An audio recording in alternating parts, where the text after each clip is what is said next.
All right, Shalom. I want to give all praises, honor, and glory to Yahweh by Hashem Yahweh Shah. It's Osmowath from the Dallas camp. Just want to give another quick edit. Well, it's not going to be quick. Maybe a little bit today. And we got a lot of cover.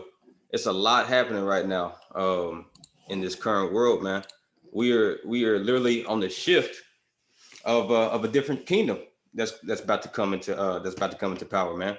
We are on the shift from Esau. You know, he's about to come out of power, and Israel, we're about to come into power. And it's not going to be an easy transition. It's just like Yahweh Shah told us, it is equivalent to giving birth, man.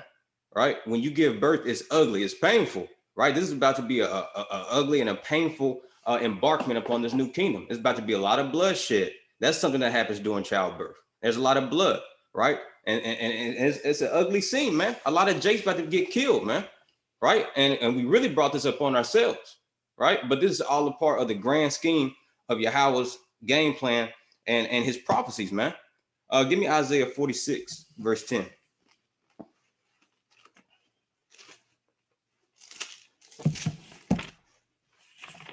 This is the book of Isaiah, chapter 46, verse 10, declaring the end from the beginning. So the Most High God in this Bible, man, he declared the end from the beginning. So when people say that, oh, those were biblical times, no, this is still biblical times because he declared the end from the beginning, right? So all the way down here to 2020, man, we are living, the prophecies are falling off these pages, man, and you can easily see it in every day, right? Joe Biden just got elected, right? He just got elected. I just got news of maybe about 45 minutes ago, right? And I'm about to play this opening clip from this brother from GMS. GMS Austere Man, and he pulled up this clip from 2005, what Joe Biden had said, and man, it's a remarkable thing. It's a remarkable thing that he just said, man. Right? Not knowing that I truly believe, man, this is going to be the man that's going to usher in the new world order and usher in the mark of the beast, which is the microchip, which is spoken about in Revelations 13:16. Right? But finish that out. Declaring the end from the beginning, and from ancient times the things that are not yet done. And from ancient times, the things that are not yet done, right? I started all the way from the genesis of this world, man. From this is the grand scheme of this is the counsel of the Most High God. What happens in the council? This is where thoughts are formulated, man. Everything is predestined. You being here today is predestined. These brothers right here being in the midst of this council was predestined from the foundation of this world. We're like he said in the book of Daniel, chapter 12, he says that Daniel was going to stand in the lot in the end of his days, man. Meaning what? Meaning what? That means Daniel is going to be here reincarnated in the spirit, right? Prophets are subject unto themselves, man, like 1 Corinthians tells you, right? So once again, the prophets are back and we're prophesying doom and destruction on this place, right? And also doom and destruction on 2/3 of our people who don't want to hearken unto these prophecies that the Most High God has given us. Give me Proverbs chapter 13 and 13 real quick. Real quick, out. This is the book of Proverbs, chapter 13, verse 13. Whoso despiseth the word shall be destroyed. So whoso despiseth this word shall be destroyed. So if you despise and if you hate the words and the prophecies that's given in this Bible, you're going to be destroyed, man. And the Most High God is going to give you over into the hands of your enemies. He's going to give you over into the hands of Esau. So you are inexcusable, right? Finish that out for me real quick, out. The Isaiah 40, yeah. Saying, my counsel shall stand. My counsel shall stand, meaning his thoughts, his plan, his predestined plan is going to stand, right? No man can give me Ecclesiastes chapter 8, verse 4. Go ahead.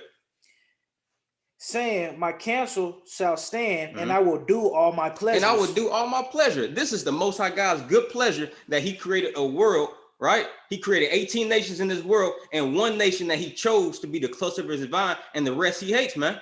This is all his good pleasure. This is a good pleasure for him to chasten Israel as a son.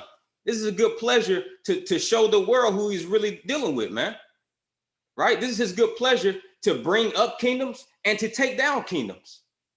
time and time and time again. And that's something Jakes are ignorant of. They're ignorant of the times of the Most High God. And that's why this time, man, is going to come down upon you as a snare. What's a snare? It is a trap.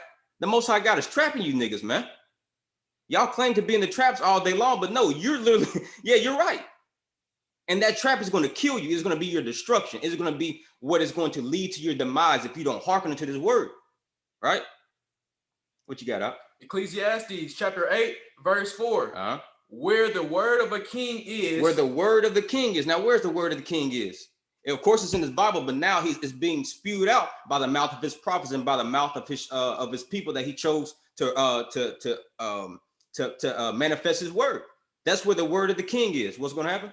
There is power. There is power in these words, right? Ever since Israel has woken up and we started declaring these things, man. We started declaring these things on the highways and the byways. We started declaring these things in these videos in the form of electronic epistles, man. This power has risen up, right? And it's been manifesting itself into this world. And no sooner than when we woke up, is immediately you see Esau's kingdom starting to crumble. Why? Because there's power in these prophecies, man. But you Jakes, who's too ignorant and who wants to depend upon your oppressor, man, still believing that this is the white man's book, right? You got a rude awakening coming for you, man. There's power in these words. There's power in these prophecies, man. Except it's just only just been the heathens. Like, give me Psalms chapter 15, verse 16. 50, verse 16. It's a lot. Psalms 50, verse 16. This book has been in the wrong hands, man. And that's why things have not been manifested. That's why he's been raising up his true vessels, man, to show and declare what his thoughts and what his intents are. Go ahead. This is the book of Psalms, chapter 50, verse 16. But unto the wicked, God said. Unto the wicked. Who is the wicked? I did a lesson. I believe it was 2 or 3 lessons ago. If you go on the channel, it says, what was the title? It's got a picture of Esau in there, right? But unto the wicked, Esau is the wicked. Now, what did he say? But unto the wicked, God said, what hast thou to do to declare my statutes? So unto the wicked, God says, who are you to declare my statutes, man? You're not the chosen one that I issued for you to declare these statutes, man, because you're going to mishandle this word and you're going to abuse the world with it, right? But it's even with that, it's still a part of his design, man, right? Because there's a time and place that he had to peel back the scales off the eyes of the people that he's really dealing with in these last days. And like I said once before in one of my last videos, man, this is the time of fallout season, man. There's no coincidence that we're in the season of fall right now. So expect more and more brothers that you see that's in this truth to continue to fall out. Listen, give me Amos chapter 9, verse 9 real quick. Yeah, somebody, yeah. Amos 9:9. Right? Because he's really about to test your faith, man. Where's your faith gonna be at whenever you got your head in the middle of that guillotine hole, man? Are you gonna give up right then? Because this is coming, man. Go ahead. This is the book of Amos, chapter 9, verse 9. For lo, I will command, and I will sift the house of Israel. He says, I will sift the house of Israel. Right? Let's go into that word sift real quick. This is Amos 9:9. He says, lo, and I will command. What did he say in Ecclesiastes chapter 8, verse 4? He says, where the word of a king is, there is power. So this is his word. This is his commandment, right? So there's power in this sifting. Now let's look at this word sift. It says to quiver, to totter, to shake. He's going to shake. Now, what did he say he's going to do to this world? This is Isaiah 24. He says, behold, the Yahweh maketh the earth empty and maketh it waste and turneth it upside down. They're shaking it, man. He's turning this world upside down. He's shifting this world, man. He's sifting this world. And in particular, the world that he's really sifting is the world of Israel, man. So a lot of these brothers, they're going to continue to fall out. People that's trying to prosper in Esau's kingdom, they're ignorant of these times, man. You over here trying to continue to stack up bread, bro, when the damn dollar's about to collapse at any moment. You can wake up one morning and you get a notice from your bank account. Hey, hey, we closed, you know? The economy, it's shut down, man. Now what you gonna do? You got 100 G's just stacked up, man. For what? All their hard work and labor is in vain, right? Within this whole time, you should have been stacking up those heavenly riches, man. Teaching your people, producing fruit, man, because that's what's going to get you up out of here. But as it was prophesied, you jakes ain't going to learn, man. Most of us going to be put to death, man. And Lord willing, that spirit don't get taken off of me or any of these brothers in here, man. That's why we had to work out our fear, work out our salvation with fear and trembling down to the very end, right? He says, and turneth it upside down and scattereth abroad the inhabitants thereof. So he's going to, he's scattering, bro. He's scattering just like he did in ancient, at the Tower of Babel. He scattered those people, man. Right? Now finish that out real quick, huh? For lo, I will command, and I will sift the house of Israel among all nations, like as corn is sifted in a sieve. Like as corn is sifted in a sieve, man. So he's what is in this sifter? You got the wheat and you got the tares, man. You got the ones that's producing fruit, and you got the ones that look like they're producing fruit, but they're not. But he's shaking that sifter, man, and he's grinding it, right? But he says, not a least of the grain shall fall upon the earth, man. All right. Now, nonetheless, let's go ahead and hop into this video real quick. Like I said, I'm just laying back off this video that the brother GMS Austere Man had put up. I'm just gonna play the first few seconds of it. All right, this is a clip from September 25th, 2005, from this statement that Biden has said.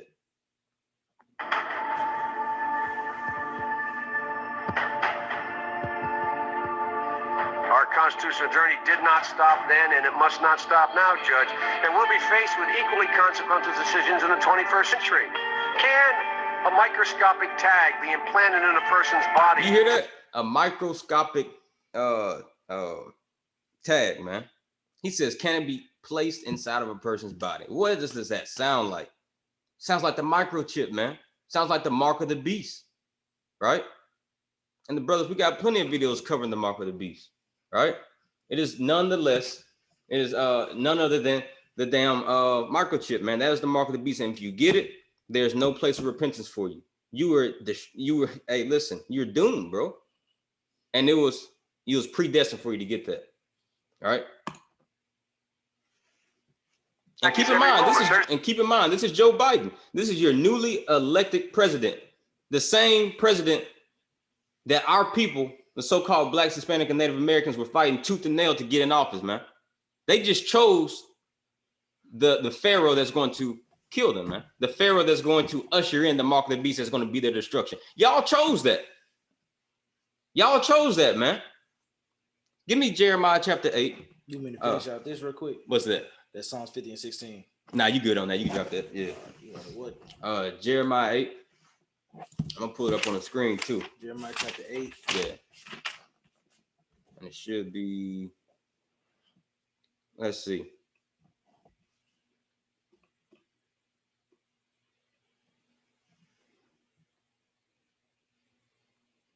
Let's see. It's a lot. It's a lot.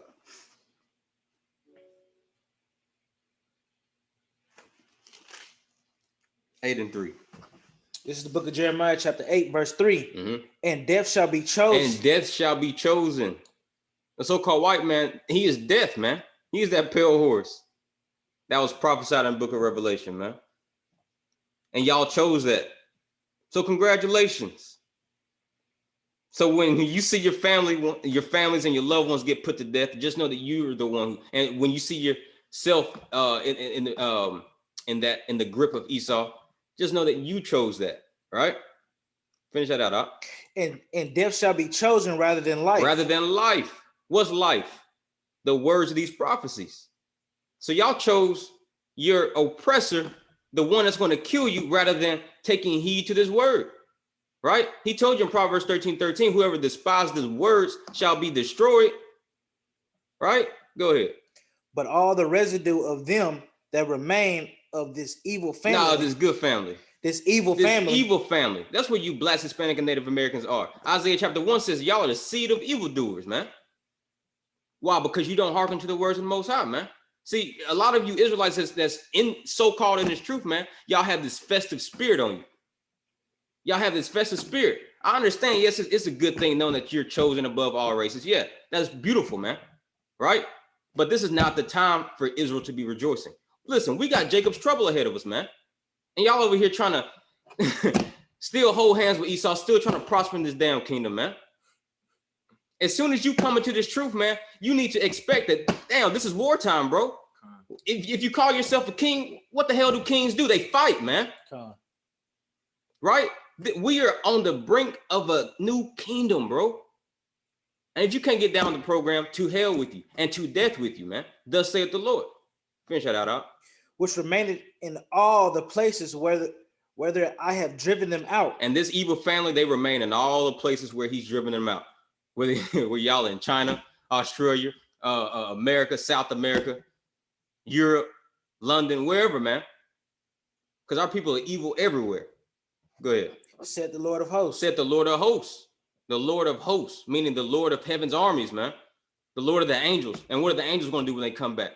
They're going to be implementing destruction as well, issuing out those fiery plagues out of those chariots, man. So let me go back to the video. Actual discussion about that. You will rule on that. Mark my words before your tenure is. Mark my words.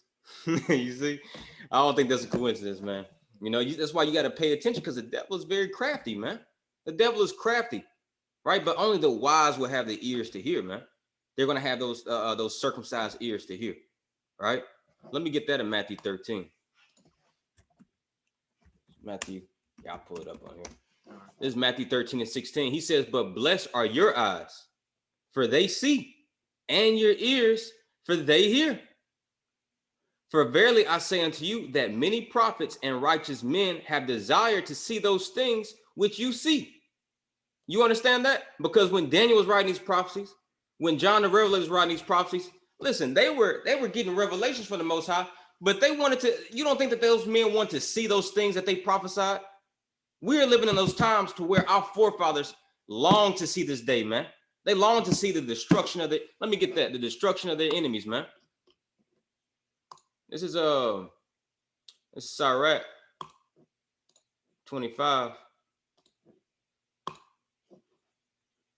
verse 7. He says, "There be 9 things which I have judged in my heart to be happy, and the 10th I will utter with my tongue. A man that have joy of his children, and he that liveth to see the fall of his enemy." Right? So going back to Matthew, he says, the many prophets and righteous men have desired to see those things which you see. They desire to see the destruction of the most wicked kingdom ever, man. Right? But you Jakes, y'all are too wicked, and you just don't have the eyes, man. You just don't have the eyes or the ears to hear and see, because the Most High God ain't dealing with you. Right? He says, "And have not seen them, and to hear those things which you hear and have not heard them." Right?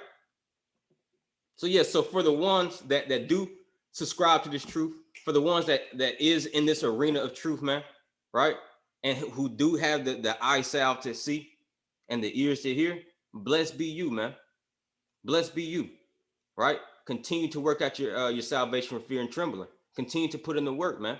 Continue to build up the kingdom, right? But for the ones who don't see and for the ones who don't hear, hey, listen, death is on the horizon for you, right? Let's see if there's any more in that video. Let me rewind a little bit. Constitutional journey.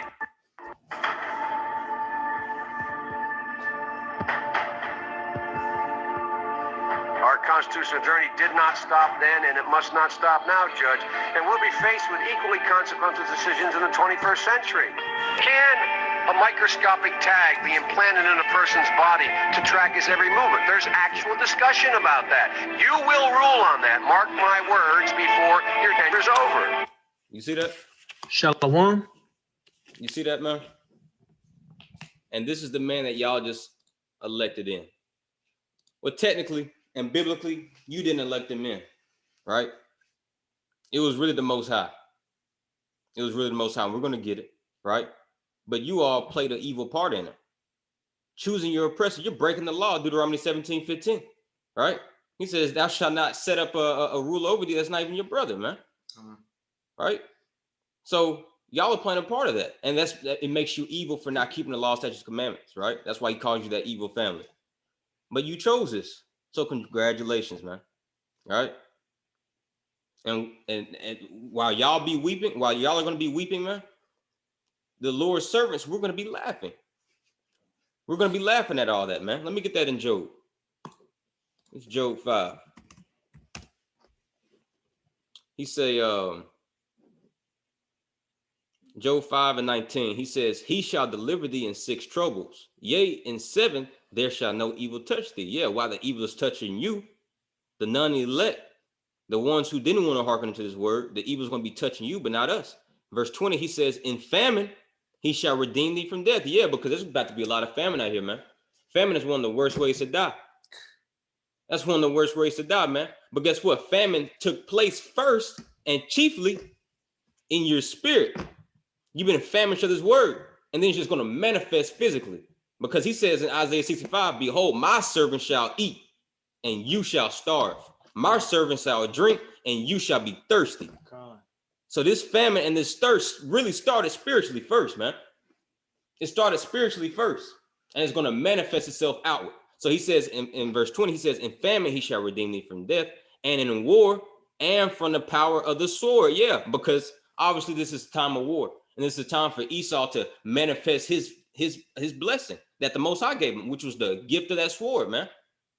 He's a hunter, right? Of course, he just don't hunt damn deer all day. No, the next thing he's about to really be hunting is you damn jakes, man. And he's skilled at it. And he shows you that every day, every 29 hours, man. An unarmed black man's getting shot. But this is about to happen on an unprecedented scale, man.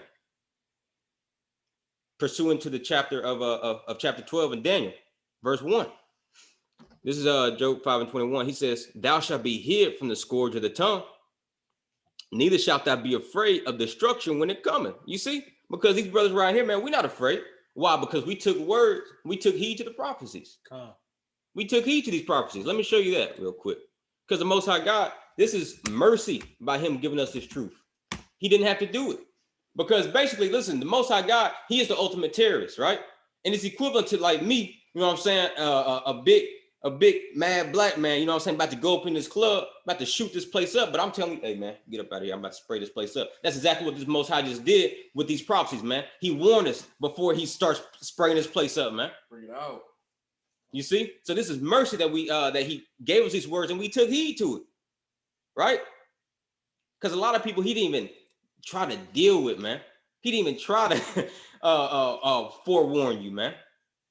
This is Jeremiah 6:10. He says, to whom shall I speak and give warning? You see that, man? That's all he wants to do is give you warning.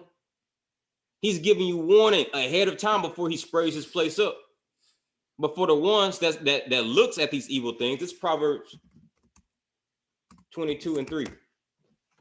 He says, a prudent man, which is a wise man, says, foreseeth the evil. Yeah, how do we foresee it?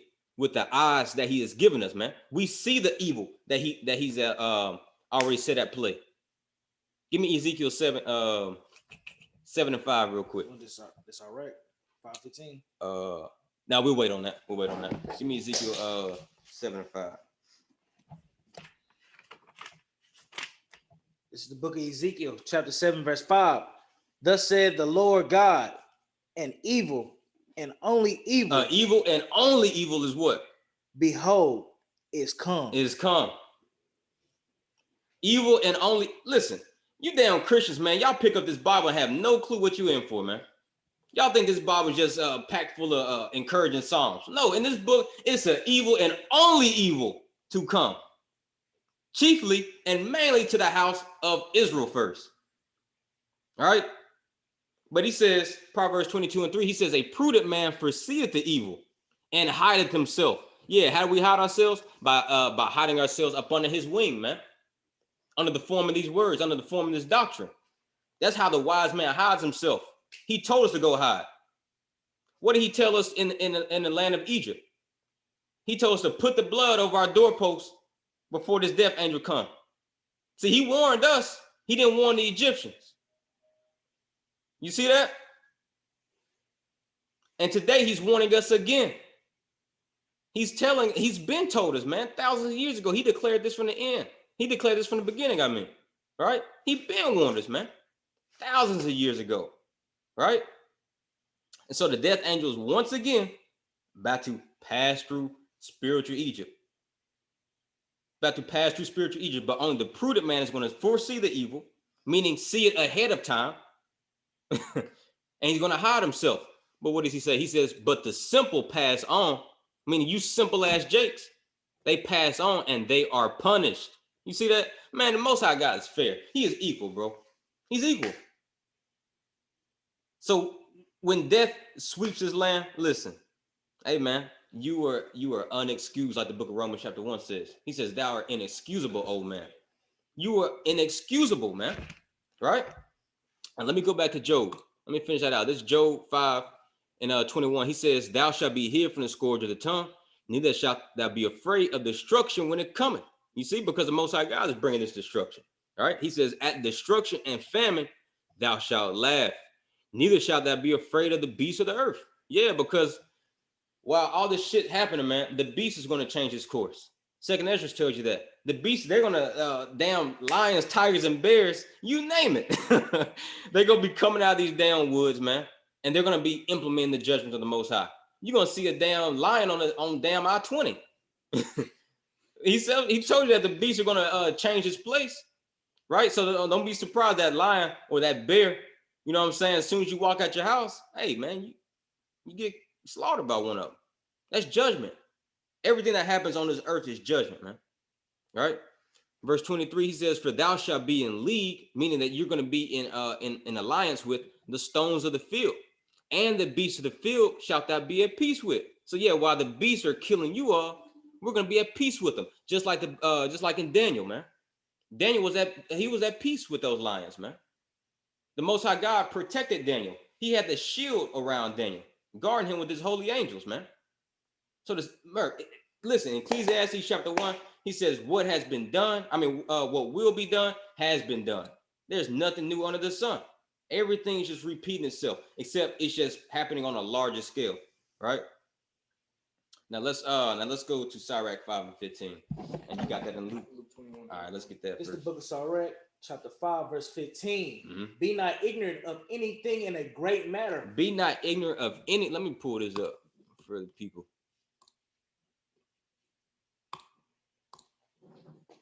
Sirach 5 and 15. Go ahead. Be not ignorant of anything in a great matter or a small. So be not ignorant, meaning that you're lacking knowledge of anything in a great matter or a small. And this is a great matter that is ahead of us. Listen, when you pick up this Bible, man, the pinnacle thing in this story is the kingdom. And that is the greatest matter. So you should definitely not be ignorant of that, man. Right? But most of our people will be ignorant. All right? Give me that in Luke. This is the book of Luke. Read all the way down at 36. Chapter 21, verse 36. Oh, you good? 34. Mm-hmm. Start at verse 34 and go down to 36. Chapter 21, verse 34. And take heed to yourselves. Take heed to yourselves, right? Lest at any time your hearts be overcharged with surfeitings. What's surfeiting? Hold on. Let me pull that up. It's Luke 21:34, right? And take heed to yourselves, lest your hearts be overcharged with surfeiting. What's surfeiting? The giddiness and headache caused by drinking wine to excess. You see that? And a lot of you jakes, what are y'all doing? Y'all still clubbing, man. Y'all still clubbing.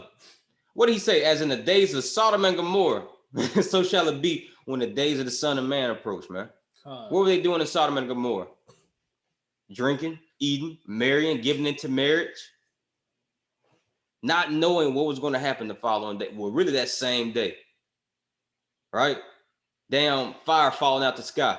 And this time it's going to be in the form of ICBM missiles, right? But a lot of our people still getting drunk, man. When you should be redeeming the time. Let me get that real quick. Redeeming this time, knowing that the days are evil. This is Ephesians 5 and 17. I'm starting at verse 16. He says, redeeming the time because the days are evil. Let me pull that up in an NLT. He said this.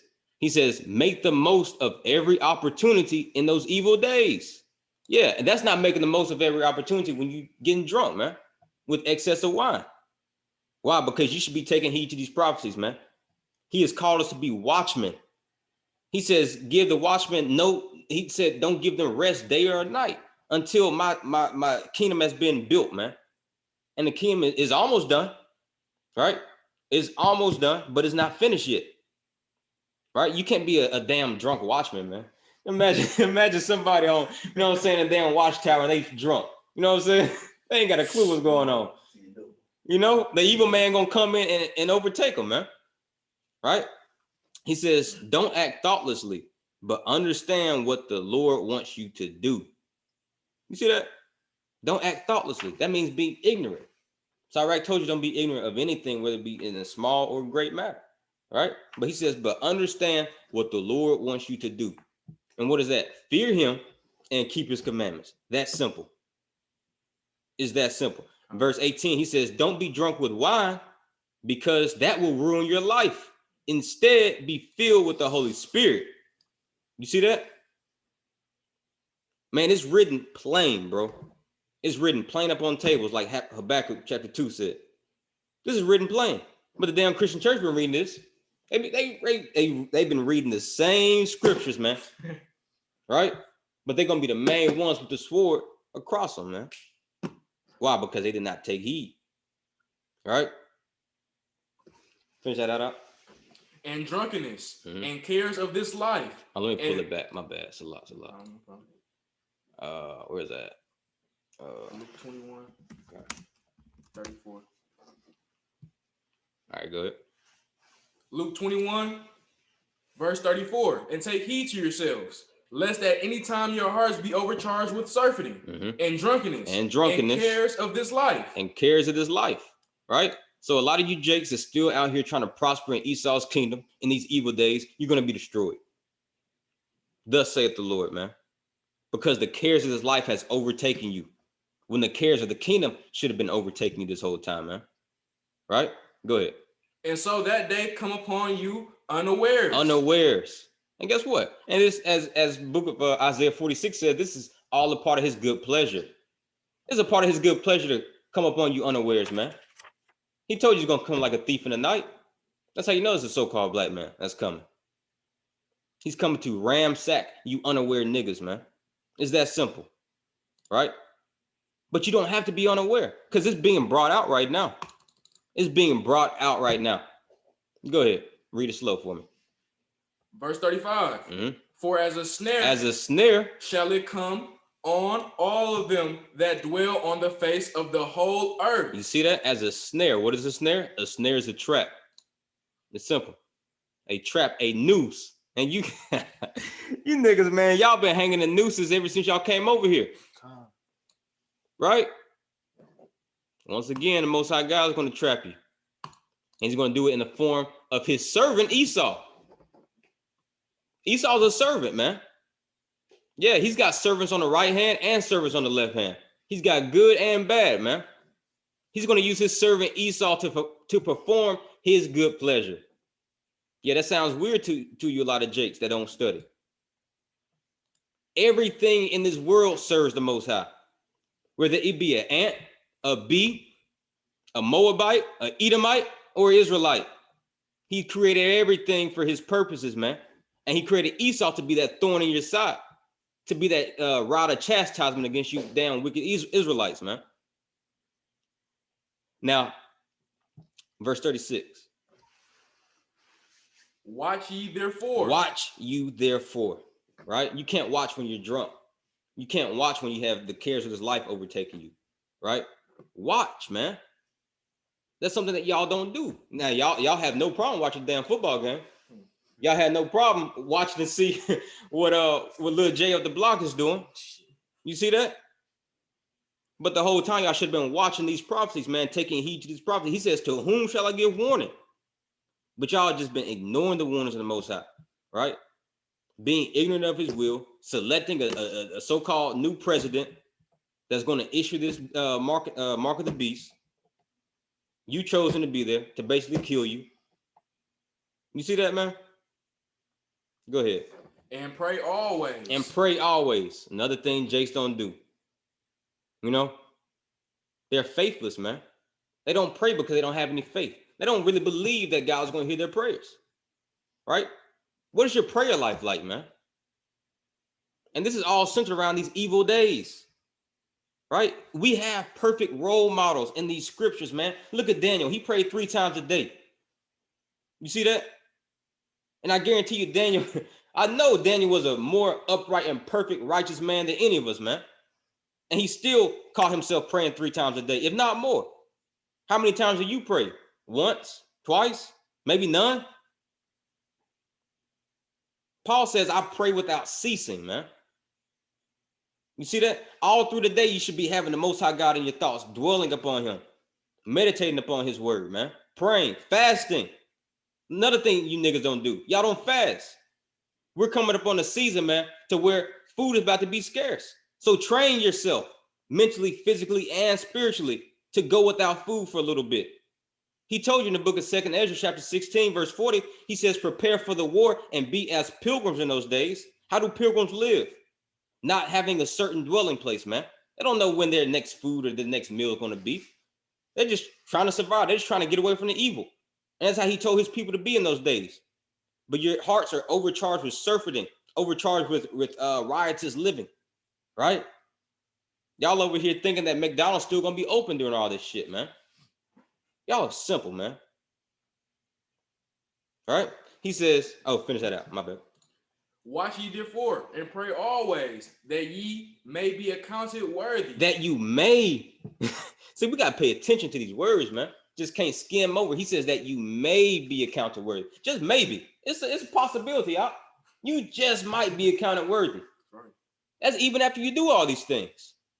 So you can guarantee if you don't do none of these things, you damn sure ain't going to be accounted worthy. But even if you do some of these things, it's a 50-50 chance, man. You're gonna make it by the skin of your You're going to make it by the skin of your teeth. Where is that at? And find that. Google if you got to. He says that the righteous shall scarcely be saved. I believe that's 2 Peter 2.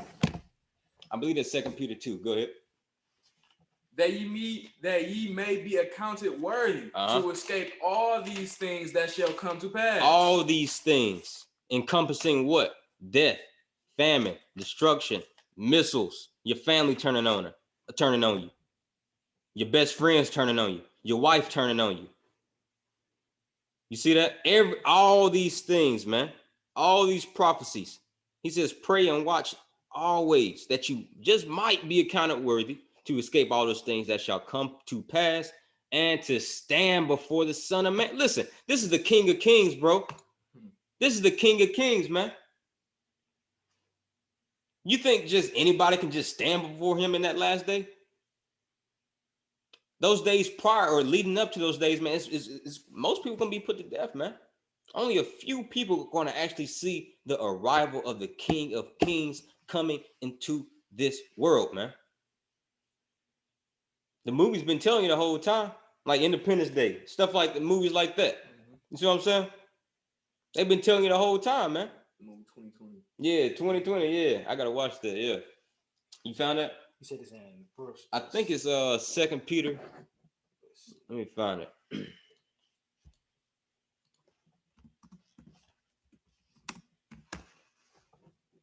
Let's see, 2 Peter 2.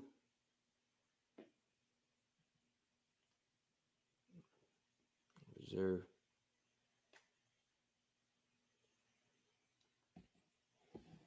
Let's see. I just pulled up on my phone real quick. Y'all hold up for me real quick. Let's see. He say righteous.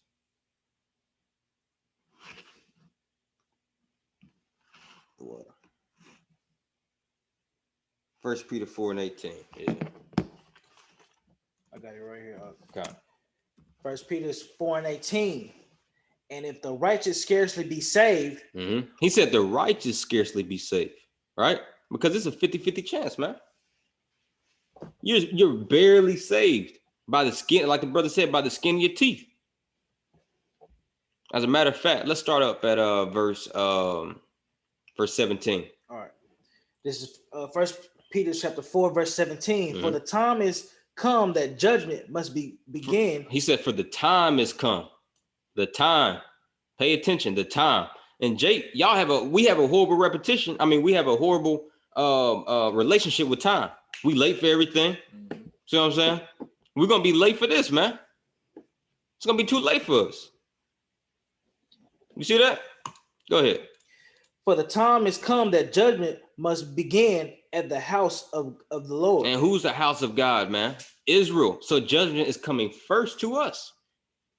That's why Jacob's trouble is exactly that. It is Israel's time of trouble. Yes, it's going to come upon this whole world, right? But we're going to get the blunt force of it, and we're going to get it first, man. We've been getting it first. From the time we've been slaves over here, man. That was judgment. Hitting us first. All right, go ahead. And if it first begins at us, what shall the end be of them that obey not the gospel? So if it first begin with us, what's going to be the end of those who don't obey the gospel, man? We already know death and destruction. Go ahead. Of God. Mm-hmm. And if the righteous scarcely be saved, where shall the ungodly and the sinners appear? Where if the righteous scarcely be saved? So now, just to bring more insight on this word scarcely, it says with difficulty, hardly, not easily, very rarely. You see that? So the righteous is going to be hard for us to be saved. It's going to be difficult. It's going to be rare. 8 people only made it in that flood, man. 8 people. That was not easy. Now, when Noah was prophesying, he looked like a madman. Now you see, but now you have to, there's a time when the words that I'm speaking now it's been being spoken about, man. Ever since our people's been really woke up in 1960s, man. Right? And our people's been prophesying the same death and destruction upon this land. But a lot of people had that same attitude how they did against our forefather Noah, man. Looking at them like he's a madman, looking at him like he was a madman. But now in 2020, now you actually have to sit down and entertain what we speaking, because you literally see, damn, I can kind of see this. It's a little reasonable, man. Now you really have to entertain the thought, man. Now you really have to entertain the thought that, damn, maybe the mark of the beast is the chip. Sister Lucky, me and my right here, we went into Frankie's, a restaurant. We heard Edomite and his girl talking about, man, it just seemed like it's just the apocalypse. You see? And that was just yesterday. You say like post-apocalypse. You see that? You see that, bro? Even the heathens can see, man. Even they have to entertain that thought. Why? Because, hey, man, these prophecies falling off the page, man. Hey, the Most High is going to, how's he known? Let's look at that. This Psalms 9 and 16. This is the book of Psalms 9 and 16. He says, Yahweh is known. You see that? Yeah, even the Edomites know him. Not in the way that we know him. We know him in an intimate, personal type of way. Well, not personal, but we know him in an intimate type of way, because he's chosen to show himself and to show his ways unto Israel. But even the Edomites and these other nations, they know about God. How? By the judgment which he executed. You see that? So the judgment that's coming upon this land, everyone is going to be reminded, this is the same God of Egypt, man. This is the same God of Abraham, Isaac, and Jacob, right? He says, and the wicked is snared in the work of his own hands. Let me get this in Exodus 7, right, to further prove that. This is the book of Exodus, chapter 7, verse 5. He says, and the Egyptians shall know that I am Yahweh. You see that? So these spiritual Egyptians today, right, in the form of these Americans, they're going to know that he's Yahweh. How? When I stretch forth my hand upon Egypt and bring out the children of Israel from among them. You see? So that's how the whole world is going to know who the Most High God is. They're going to have to know. Everyone is going to be, hey, all the atheists are going to be converted, man. All the atheists are going to be converted, bro. It's going to be too late, buddy. It's going to be too late. You know what I'm saying? But they still going to know. Y'all still going to know that Yahweh, he is the God of Israel. He is the God of gods. He is the creator of heaven and earth. And how are you going to know that? By the judgments. And he loves judgment. Let me get that. This is Psalms 37, verse, where is that at? Verse 28. He says, for Yahweh loveth judgment. Yeah, he loves this, man. You see that? He loves this. He loves terrorizing people who didn't take heed to his word. He says, and forsaketh not his saints. Yeah. Who's his saints? The Israelites. You see that? He says, they are preserved forever, but the seed of the wicked, you see that? You got to pay attention to the key words. The wicked, the wicked of our people, and also the Edomites shall be cut off. Yeah, because he says in Amos chapter 9 and 10 that the sinners of my people shall die by the sword. You see that? Verse 29, but the righteous shall inherit the land. What land? The kingdom. And dwell therein forever. You see that? Now, let me go to, somebody give me 1 Thessalonians 5. Or you give me 1 Thessalonians 5, and you give me Isaiah 56 and 10. This is the book of 1 Thessalonians chapter 5. 1. Yeah. It's First Thessalonians chapter 5, verse 1. But of the times and the seasons. But the times and the seasons, go ahead. Brethren, ye have no need that I write unto you. You see that? So Paul was telling the people in the church of Thessalonica, man. He says, the time and the seasons, you have no need that I even have to write unto you. Why? For yourselves know perfectly. So you know perfectly what? That the day of the Lord so cometh as a thief in the night. Comes as a thief in the night. He says, I shouldn't even have to write this unto you. You know good and damn well the times and the seasons. But that was issued to them. We don't know the times and the seasons. A lot of Jakes don't know. Now let's go into this word seasons, right? It says due time, a measure of time, a larger or smaller portion of time, a fixed and indefinite time, right? We're going to break down all this, man. I really want us to pay attention to due measure. Give me a 2 Ezra 9:1, right? And a fixed time. We're about to go into all this, man. We're going to break it down.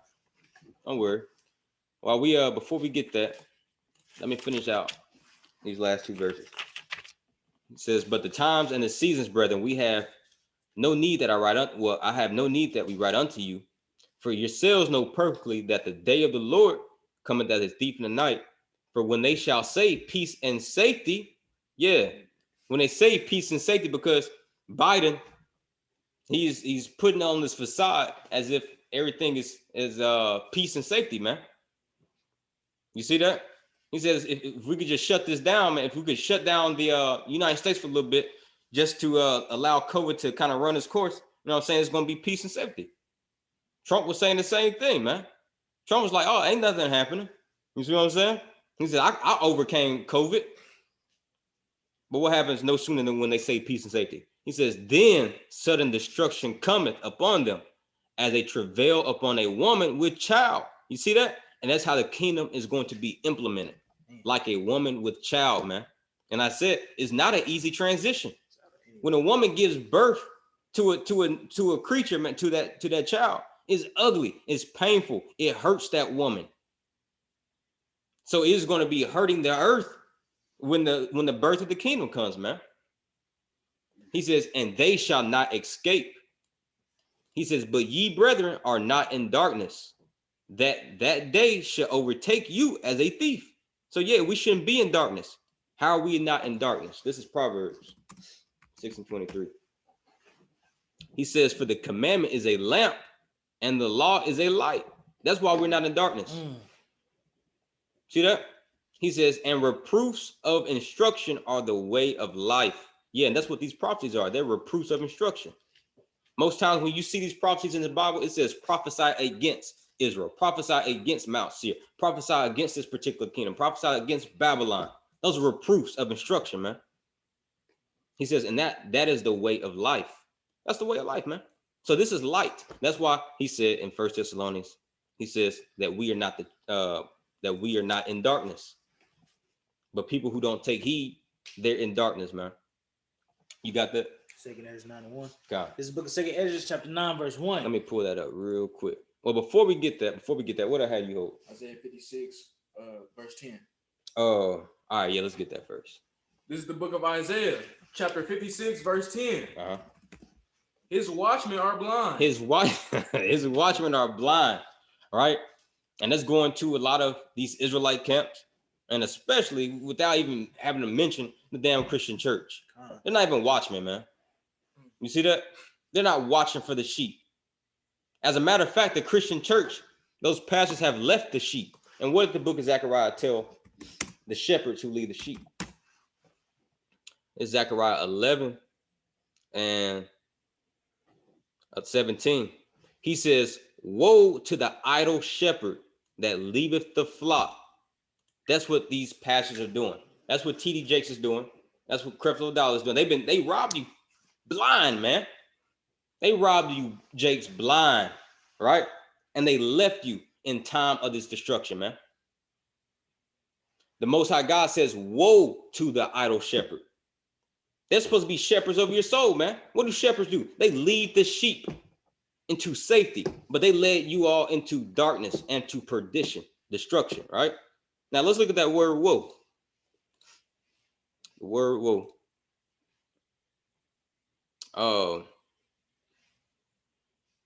Let's look at it says it last, but basically it's destruction, man, and it's mourning. It's nothing good. So he says, woe to the idle shepherd that leaveth the flock. The sword shall be upon his arm and upon his right eye. What does that mean? The sword, the destruction is gonna be upon his strength, man. Right? Because you use your arms for you, that it's a extension of your strength in your body. He says, and upon his right eye. The right side of your body, or the right side of anything in the Bible, is basically connotated as the strong side. You see, because Yahweh, he's sitting on the right side of the Most High. It says, his arm shall be clean dried up, and his right eye shall be utterly darkened. So that's what happened to these shepherds, man. And the sword is coming down upon them, man. They left the sheep. So that's why when you see brothers constantly trying to edify their people, man, we're not trying to get partaken into that destruction, man, because we understand that it is nothing but death and destruction and hell to that pastor or to those leaders of Israel that leave the sheep, man. You got this one Israelite group, I can't remember their name. I wish I did, because I will call them out. You got this one Israelite group, man. They took a year off, bro. They took a year off, and you literally had people on their comment board saying, hey, if you ever, I don't know where these guys went, but if you ever hear anything about them, put a link in my comment so I can, watch their videos. Bro, listen, I never want to hear that, bro. I never, what did Yahweh tell Peter? He says, Peter, do you love me? Feed my sheep. He told Peter that 3 times. At the most, if Yahweh got to reiterate something 3 times, that means he means it, man. He says, feed my sheep. But those people took a year off, man. And they had sheep wandering and try to find them, man. It's destruction to you if you leave the sheep, man. Go ahead, up. His watchmen are blind. They are all ignorance. They are all dumb dogs. They are all dumb dogs. What do dogs do? What are dogs supposed to do? They're supposed to warn you in the form of barking, right? And that's what we do. Isaiah 58. We lift up our voice. We're trying to warn you, right? But these people, they're dumb dogs. Go ahead. They cannot bark. They cannot bark. They can't warn you. They can't warn you. Why? Because they don't even know the warning themselves. The warning in the form of these prophecies. They just been taking this book, reading a couple of Psalms out of it, reading a couple of Gospels out of it, saying God loves the whole world. The Lord is my shepherd. I shall not want. Right? But you're actually going to be found wanting in that day, man. Go ahead. They cannot bark, sleeping, lying down, loving to slumber. Loving to slumber, man. Loving to slumber. Slumber is sleep, right? But the Most High God put that sleep inside of you. This is Isaiah 29, verse 10. He says, for Yahweh have poured out upon you the spirit of deep sleep. Yeah, there's a spirit of deep sleep. There's a spirit in this land that is actually is roaming the world, man. And it's making many, it's already made, listen, y'all are already asleep. It's not making, it's already made you sleep, right? He says, and have closed your eyes. The prophets and your rulers, the seers, hath he covered. What the word seers go into? It means the prophets. So that spirit of deep sleep is even covered the eyes of the prophets, man. See that? And there's a time and place when we used to be asleep ourselves, man. But the Most High God, just because it was his good pleasure, he woke us up and warned us, and we took heed to the warning. You see, but a lot of jakes, they're not humble enough to take heed to the warning because they're wise in their own eyes, man. They think they already know it all. You see that? But you got to be like a newborn baby in order to get this kingdom. What's a newborn baby like? They're humble. They're constantly depending upon their parent. They listen to instruction for the most part. And if they don't, they get their ass handed to them. Let me get that in Matthew 11. Okay. This is Matthew 11 and 25. And at that time, Yahushua answered and said, I thank thee, O Father, Lord of heaven and earth. So this is Yahushua thanking the Lord for this particular thing. He says this, because you have hid these things from the wise and prudent and has revealed them unto the babes. So the Yahushua was thanking God, like, thank you for hiding this from those hard-headed niggas, but giving it to the humble, man. That's how you're going to get the kingdom. You got to, bro, if you don't understand something, man, humble down. You know what I'm saying? And ask your brother, hey, man, what that mean, bro? Because that's how you're going to get life, man. That's how you're going to get the kingdom. That's how you obtain wisdom. And we understand that if you don't have wisdom, you're not going to get the kingdom because wisdom leads you to the kingdom. Let me get that real quick. Oh, yeah, kind of. What you got? This 1 Peter chapter 2, verse 1. Wherefore, laying aside all malice and all guile and hypocrisies and envies and all evil speakings, as newborn babes desire the sincere milk. Right. As newborn babes desiring what? The sincere milk of the word. The sincere milk of the word. That ye may grow thereby. The newborn babes, they desire. Listen, and that word desire basically goes into they long for it. They're dependent upon it, right? A newborn baby, if they don't have that milk, man, they're going to perish. You know what I'm saying? So we got to get the sincere milk of this word, meaning we have to desire it. We have to depend upon it, looking for this as our daily bread, man. That baby has to get fed daily, multiple times through the day. But Jake don't want to read. They don't want to get this milk, man. You see that? Let me get this in Wisdom of Solomon 6:20. He say, therefore, the desire of wisdom, you see that? Desire of wisdom, just like that desire of the milk. He says, the desire of wisdom bringeth to a kingdom. Meaning that wisdom is going, if you desire wisdom and you obtain it, it is going to bring you to the kingdom, man. All right? You want this up? What was that? It's like it's 91. And then we're gonna go to that once I get Revelation. Where is we at? Man, I can get off track. What the hell you hope? Nothing? No, you hear me. All right, Con. Well, let me get this real quick. Yeah, let's go and bring that up. Second Ezra. Hold on. It's Revelation 12 and 12, right? Because let me actually pull that video up once again. Just to refresh your memory. Because I understand Jake, they have a low attention span and they forget easily. That's why Yahweh had to give us the book of Deuteronomy. Right? It was written twice, man. Twice. He says, remember the Sabbath day. You see that? Because we forget. Let's play this again. Welcome back. First and foremost,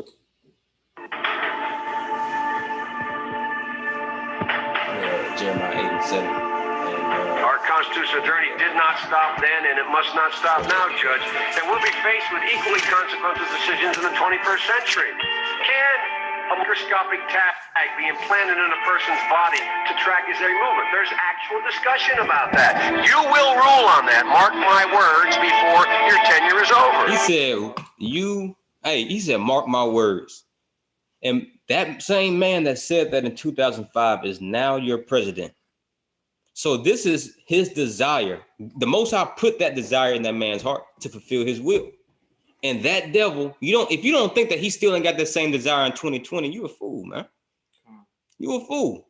So you can guarantee his main purpose and chief desire while he is in the office, man, is to implement the mark of the beast. Mark his words, man. Mark his words. This devil, he is anxiously about to get his plan intact, man. Now, with that, give me Revelation 12 and 12 real quick. This is the book of Revelation. Hold on, real quick. It's a lot. Chapter 12, verse 12. Therefore rejoice, ye heavens, and ye that dwell in them. Rejoice, ye heavens, and ye that dwell in them. Right? Woe to the inhabitants of the earth. Woe, meaning destruction and death to the inhabitants of the earth. And where? And of the sea. And of the sea. Why? Because the birds and the fowls of the air and things in the celestial places, such as the angels, they're rejoicing right now, man, because they understand that they're about to, they're about to do the Most High God's will, man. They're rejoicing. They are poised in a position to kill right now. And y'all been thinking the angels are just little sweet, soft, little fluffy angels, just white angels, just, no, these angels they are in the position to kill. Little white baby with wings. Yeah, little white baby, far from that, man. He said that the angels excel in strength, man. They are in the position to kill. So they're rejoicing because they're about to fulfill their purpose that they were created, which is to do the Most High God's will, right? And he says, but woe to the inhabitants of the earth and of the sea, right? Why? Because we're about to get something that is about to happen on this earth that has never happened before, man. Go ahead. For the devil is come down unto you. Now, who's that devil? Esau, man. The Edomite Empire, the Edomite kingdoms, chiefly the United States, man. The Edomites that rule in the United States. He says that the devil is come down unto you, having what? Having great wrath. Why? Because he knoweth that he had but a short time. You see, Biden knows, man, that this kingdom is about to get done, bro. He knows that the kingdom of the United States is done. It's already done. We're just watching that little leaf continue to fall, man. It's already falling off the tree, man. He knows that the time is short. That's why he is having great wrath. He says, mark his words. Mark his words. That will happen. The mark of the beast is happening. And the Most High God has already co-signed on it thousands of years ago. So guarantee, listen, man, it's about to be all hell. It's about to be race wars. You know what I'm saying? Them crackers, man, they ready to kill, man. They ready to kill. This is all the part of the Most High God's plan. All right, now let's go into that word time. Once again, Jake don't know. Jake is ignorant of time. Let's go into that word time. He say, do measure. Now give me 2 Ezra 9. This is the book of 2 Ezra, chapter 9, verse 1. He answered me then and said, measure thou the time diligently. Measure the time. What does it say right here under the word time? It says, do measure. He says, measure the time. What? Diligently. Diligently. The Bible is the gauge. It is the tool that you measure. It's just like a damn ruler, right? What do you use a ruler for? To measure something. The Bible is our ruler to measure the times. The times of what? The times of these different kingdoms. You had the time of Egypt to reign. You had the time of Assyria to reign, Babylon, Medo-Persia, Greece, Romans, America. And now it is a time for Israel to reign, except this time it's forever. So the Bible is our ruler to measure these times and these seasons of these kingdoms. You see that? Go ahead. It's measured thou the time diligently in itself. Diligently within itself, right?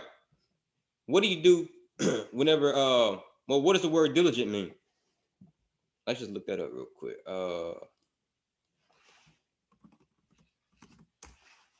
Diligent, constant in effort. Constant, man. We take no days off. Every morning, you should be getting up and constantly, you know what I'm saying? It's like clockwork, measuring this thing out, right? And that's what, let me show you this real quick. This is Revelation 19 and 10. Because this is how you know that the spirit of Yahweh is upon you, man. He says, and I fell at his feet and worshiped him. And he said unto me, see that thou do it not. I am thy fellow servant and of thy brethren that have the testimony of Yahushua. Worship God. Check this out. He says, for the testimony of Yahushua is the spirit of prophecy. What does prophecy do? Tell you things that's going to happen ahead of time. So we measure time diligently. That's how you know that you have the spirit of Yahushua inside of you. You see that? Now let's finish that definition. I says constant in effort to accomplish what is undertaken. You see? So yeah, we yeah, I like that. Yeah, so we constantly and we diligently go through these prophecies, man. Go ahead. And when thou seest part of the signs, and when you see part of the signs pass, part of the signs, man, it's so, bro, listen, we could be here all day going, man, listen, this book is a book of living waters, man. Each verse you can pull out so many things in it, man. Ecclesiastes 3:1. To everything there is a season. Go into that word season. He say a set time, an appointed time. You see that? Because Esau has an appointed time to rule. Ecclesiastes 3:1. He says, to everything there's a season and a time, and every purpose under the heaven. A time to be born and a time to die, a time to plant and a time to pluck up that which was planted. Give me 2 Chronicles 7:20. Starting at verse 19, really, yeah. Because Israel, we was planted at one point. We was planted in our land. But once again, there's a time for us that we had to be plucked up out of our land. This is 2 Chronicles chapter 7, verse 20. Starting at verse 19. Okay, but if ye turn away. Let me pull it up right here too. It's a lot. 2 Chronicles 7:19. Because in Ecclesiastes, he says there's a time to pluck up. Go ahead. But if ye turn away and forsake my statutes and my commandments, which I have set before you, and shall go and serve other gods and worship them, then I will pluck them up. Then I will pluck them up. You see that? Ecclesiastes 3, he says there's a time to pluck up and there's a time to plant. He planted us in Israel for a season and he plucked us up. Go ahead. He said, then I will pluck them up by the roots out of my land. Out of my land, by the roots. By the roots, I'll pluck them up out of my land. Go ahead. Which I have given them in this house, which I have sanctified from my name. And I will do what? Will I cast out my sight? He says, I will cast out my sight. Now remember that word. He said, cast out. Go ahead. And will make it to be a proverb and a byword among all nations. Then the curse is going to come up on you. Now he says a time to cast away, right? Time to cast away. Now where's that at? Yeah, let's skip down. Well, we'll get to it. Verse 3, he says a time to kill. And this is the time for killing right now. The death angels on horizon. He says, and a time to heal. We're going to be healed once we get into the kingdom, right? He says, and a time to break down and a time to build up. We're building up the kingdom once again, right? He says a time to weep. And this is the season for weeping, man. This whole context of this chapter is talking about the times and the seasons. He says a time to laugh and a time to mourn. This is obviously the time to mourn. Give me Ezekiel 2. Verse second to last verse.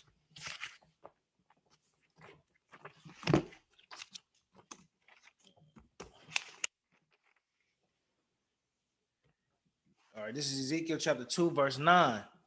And when I looked, behold, a hand was sent unto me, and lo, a roll of a book was therein. That's this word. That's the Most High God's word. The prophecies. Go ahead. Verse 10. And he spread it before me, and it was written within and without. So it was saturated with the words of the Most High God from inside to the outside. Go ahead.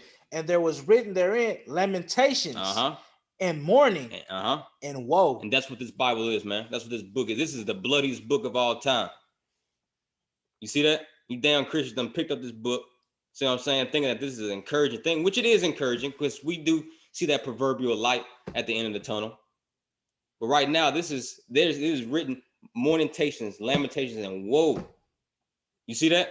Now going back to Ecclesiastes, he says, a time to weep and a time to laugh and a time to mourn. We're mourning right now. Why? Because the Bible told us to. He says that the wise man, he's going to be found in the house of mourning. A wise man's going to be found in the house of mourning.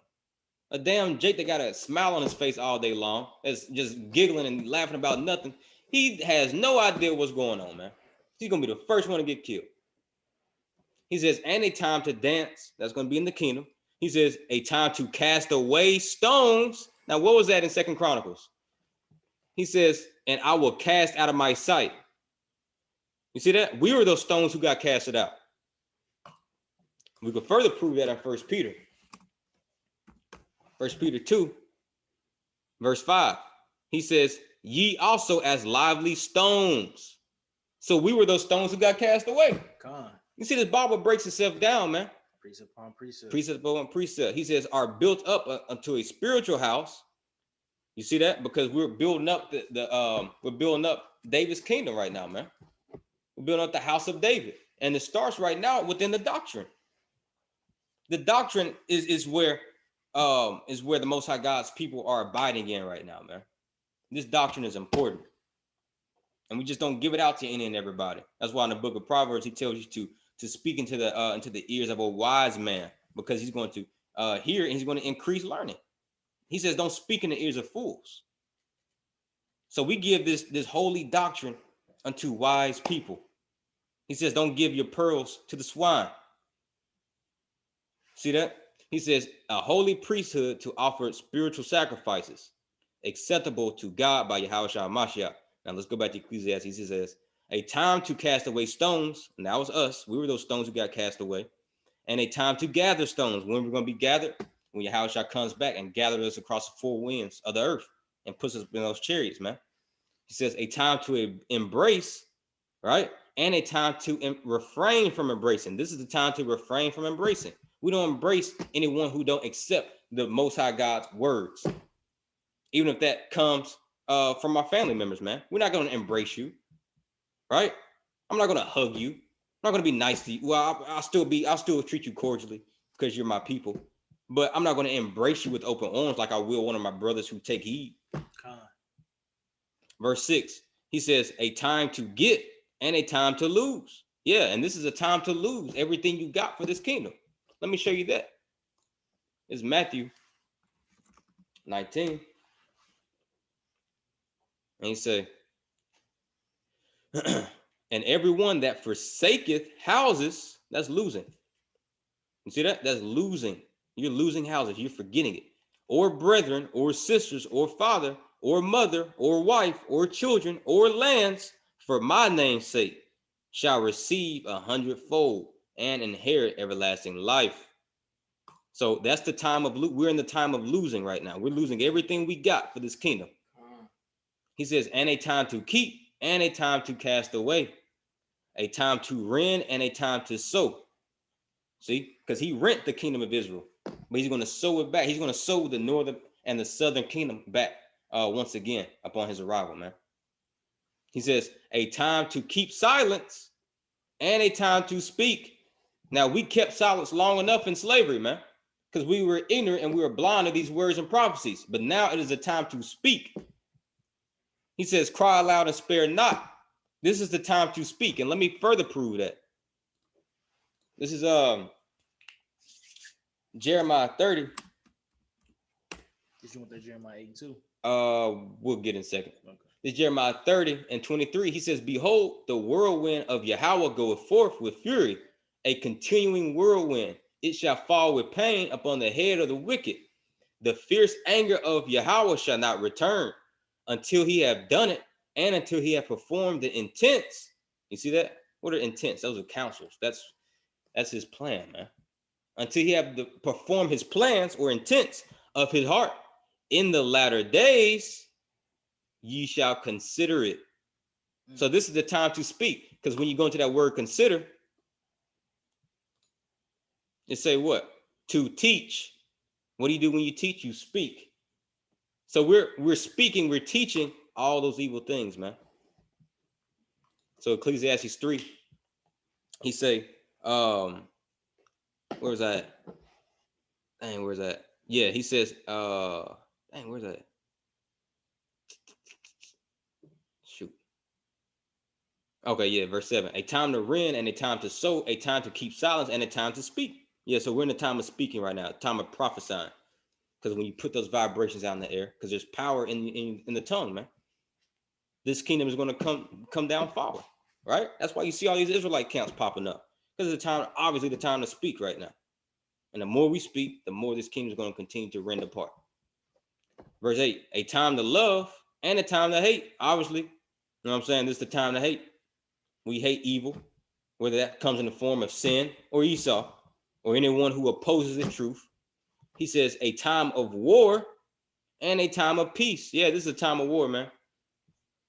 Because what do you do in order to get a kingdom? Gotta go to war. You gotta go to war. He says, and a time of peace. When is that peace going to come? Joel, when he says, in Isaiah chapter 2, he says, nation shall not lift the sword against each other. He says, they shall beat their sword into plowshares. There shall be no more war. You see that? So now we went into the times, right? Ecclesiastes chapter 3. Now let's go back to Revelation 12. We got, where was we at in Second Ezra? At 1, hold on, let me finish it. It says, which I have told thee before. Mm-hmm. That was the end of that. Okay, come. And then he says, do measure. So Second Ezra told you to measure the times diligently within themselves, right? And check this out. He says, also in line A, he says, a fixed and definite time. A fixed and definite time, meaning every nation has a particular time to rule. They cannot go past that time that God has ordained, and they cannot, it cannot be disrupted prematurely. Let me find that. Let me find that in Second Ezra. Second Ezra. I believe it's chapter 4. Let me see.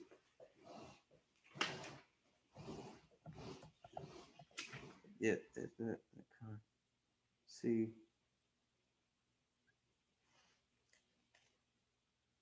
Can I? Dang. Okay, yeah. Give me Second Ezra 4. Let me pull it up right here. Starting at verse 37. Hold on 1 second. Second Ezra 4. Verse 37. Because remember, he says that, let me get that definition again. He says a fixed and definite time, right? And so this time of each kingdom to rule and reign, even the Most High ain't going to disturb it before it's time. He already predestined it to have a certain amount of time, man. So he's not going to even move or shake a kingdom before it's time, right? Get that for me out. Second Ezra chapter 4, verse 37. By measure have he measured the time. You see that? Once again, this is the job of a servant of the Most High. They measure the times. Go ahead. And by number, he have numbered the time. By number, he have numbered the times, meaning he's numbered it all the way down to the very second. The year, the month, the day, the week, the second has he numbered Esau's kingdom. Go ahead. And he doth not move nor stir them. You see that? He don't even move or stir it. Until when? Until the said measure be fulfilled. Until it is time for that kingdom to be rent apart. Even the Most High God ain't going to even move it, man. You see that? So man, this and then you say that brother said, "Oh, you shouldn't mix politics and the Bible together." Come on. What type of sense does that make? We are here trying to warn our brothers. You know what I'm saying? Hey, this election really ain't gonna go how it's gonna go. They telling us, hey man, you can't bring the Bible and politics as the same thing. You see that? But it's the Most High God that moves and stirs the hearts of these kings. Let me show you that. Let me prove that. Proverbs. Yep. It's Proverbs 21.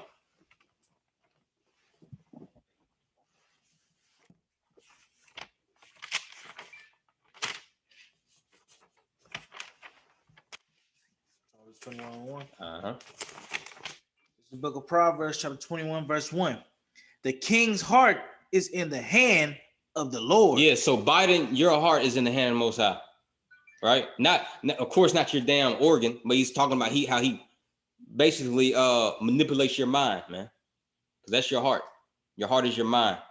Right? So your mind is in the hand of the Most High God. And what does he do with it? As the rivers of water, he turneth it whatsoever he will. So he makes you, just how he turned your mind to be fixed upon that damn microchip, it's going to come to pass. Why? Because it was the Lord that had your mind, you know what I'm saying, fixed in that particular way to think that way, man. To think about implementing the mark of the beast. This is, like I said, this is all, like the Bible said, this is all part of the Most High God's will, right? Now, let's go back to Revelation.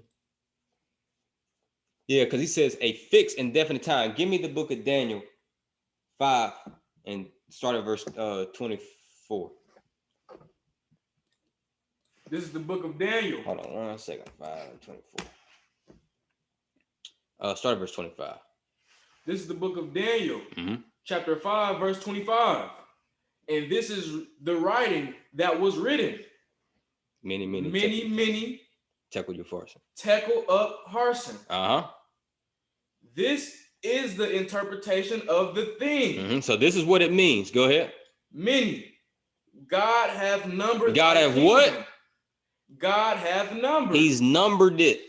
That's why we had to measure. That's why we had to measure the times. How are measurements used? In the form of numbers. Most High God has got it all the way down to the date of when Yahweh Shah is going to come. He says, God have measured thy kingdom, and he's speaking to the king of Babylon. You see that? So to this spiritual land of Babylon, same thing is applied. He's already numbered the spiritual land of Babylon. Go ahead. This is the interpretation of the thing. Many. God have numbered thy kingdom and finished it. Hey, listen, it's already been finished, man. He told you in Isaiah 46, from the beginning, he's already declared the end. Well, he's declared the end from the beginning. He been finished it. It's just being manifested. He's playing out this movie, man. You see that? Now, yeah, give me Job 30 and 14. And give me Job 15 and 4. This is the book of Job, chapter 30, verse 14. They come upon me as... Hold on. Before you get that, let's actually get Jeremiah 5 and 22. Go ahead. The Job. Oh, my bad. I'll read Jeremiah. He says, fear ye not me. Damn. He start off this sentence. He says, fear ye not me. The Most High God saying, do you not fear me? Why? Because it's that same God in Ezekiel 7 and 5. He says, evil and only evil is to come. How you ain't going to fear a God like that, man? He says, fear ye not me. He says, save Yahweh. Will you not tremble at my presence? And how is he showing his presence right now? By the mouth of his prophets, by the mouth of this, by this word, by this doctrine. So are you not trembling at this doctrine? Because I know when I first heard it, man, I was trembling.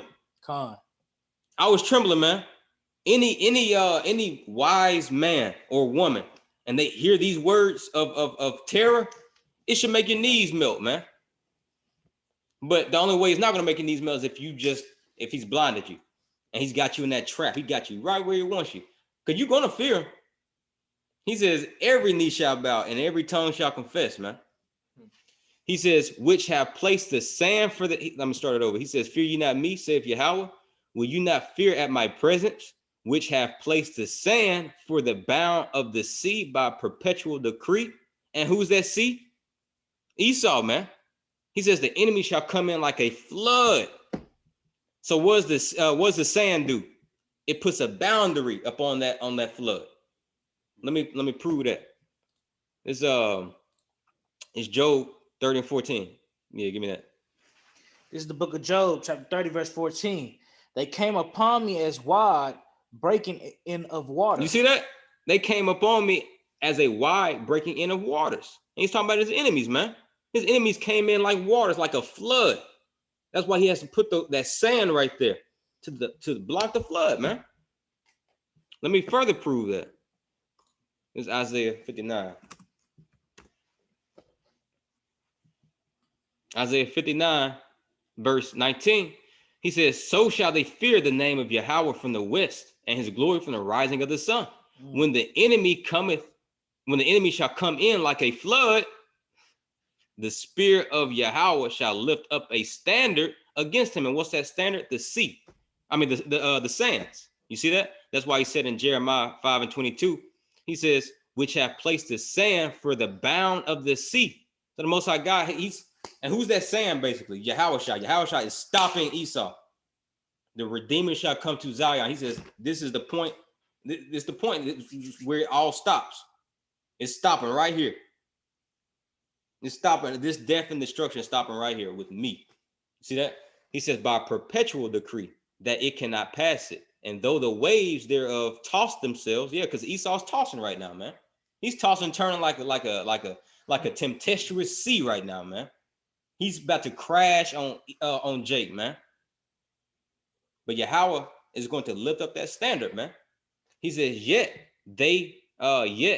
can they not prevail? So yeah, even though Esau is going to be crashing and tossing himself like that wave, he says they're not going to prevail. He says, though they roar, yet can they not pass over it. You can't pass over that standard that the Most High God has ordained, man. And that standard is Yahushua, man. Now let's further, let's go to Job. Yeah, give me that in Job 14. You mean to finish this real quick? Yeah, finish it out. In the desolations, they rolled themselves upon me. In the desolation, they rolled themselves upon me. You see that? Jacob's trouble. Go ahead. This is the book of Job, chapter 14, verse 5. Mm-hmm. Seeing his days are determined. His days are determined. What does that word determined mean? To decide. You see that? It says to sharpen, decide, decree. You see that? To determine, move, be decisive. So it was decreed about his days. They were already decreed of how long he was going to reign. Go ahead. The number of his months are with thee. So God has he even got this kingdom numbered all the way down to the months, man. Go ahead.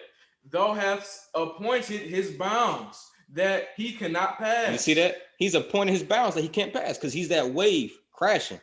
But he's appointed boundaries that he can't pass it, man. And who's that boundary? Yahushua. But it all first starts with this doctrine. This doctrine is that boundary, man. This was going to give you peace and stability. He says, let me get that real quick in Isaiah 33, verse 6.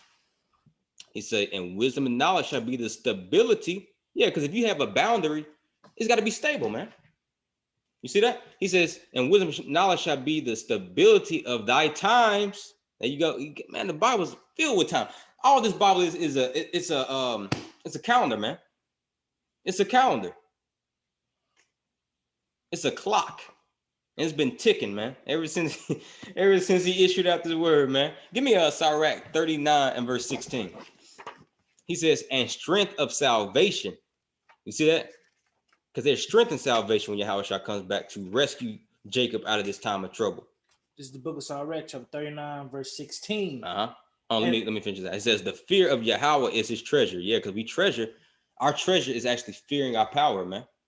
See that? Go ahead. This is the book of Sirach, chapter 39, verse 16. I'll pull it up right here too. All the works of the Lord are expeding good. Hold on 1 second. Let me pull it up right here. It's Sirach 39. Yeah. Start over. All the works of Yahweh are how you say that? Exceeding. Mm-hmm. Exceeding good. Yep. And whatsoever he commanded. And whatsoever he commandeth. Now pull that out once again in Ecclesiastes 8 and 4.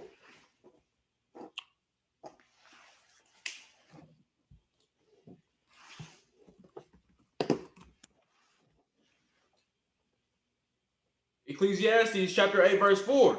Where the word of a king is. Where the word of a king is. There is power. There is power. You see, it's exceeding good because he say, and whatsoever he commanded. So if he commands something, it's power behind it, man. Go ahead. And who may say unto him, what doest thou? So who can say unto the Most High, what are you doing? What are you doing? You know, he already declared it, man. Who can say to the Most High God, what are you doing? Even if you don't get down with the program, it don't really matter, bro. People that's bucking up against his doctrine, it don't matter. He already declared it, man. There's power in the word of this king, man. It said perpetual, so that means never change. Perpetual, never changing, man. You can't change it. Like Romans 3 said, he says, for what is some to not believe? Is there unbelief going to make the word of God of none effect? No, because the king has issued it, man. You're dealing with the kings of kings here, man. You're not dealing with no damn Caesar Borgia. You're not dealing with Muhammad, who never gave no damn prophecy. See, I'm gonna fear the king who issued things way ahead of time, man. Such as us not knowing who in the hell we're gonna be. I'm gonna fear that king. The same one who told us how it's gonna happen to us, who made it happen to us. That's the king I'm gonna fear. Let's go back to Ecclesiastes. Verse 16, yeah. And whosoever he commanded shall be accomplished in due season. Yeah, and whatsoever he commanded shall be accomplished in due season. There you go. Got that word season again. We're going into the times and the seasons right now, man. So y'all lost a lot of faith when you didn't see some of these prophecies happening in the due season.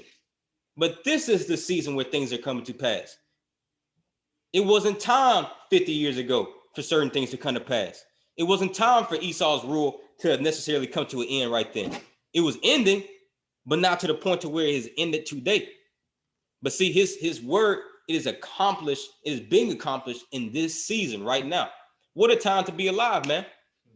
He even said all the prophets desire to see this day. What a time to be alive, to know that this is the same days and times that the forefathers wanted to see, man. You see what I'm saying? This is the due season. Now let's go back to this definition from Revelation 12:12. He says a fixed and definite time.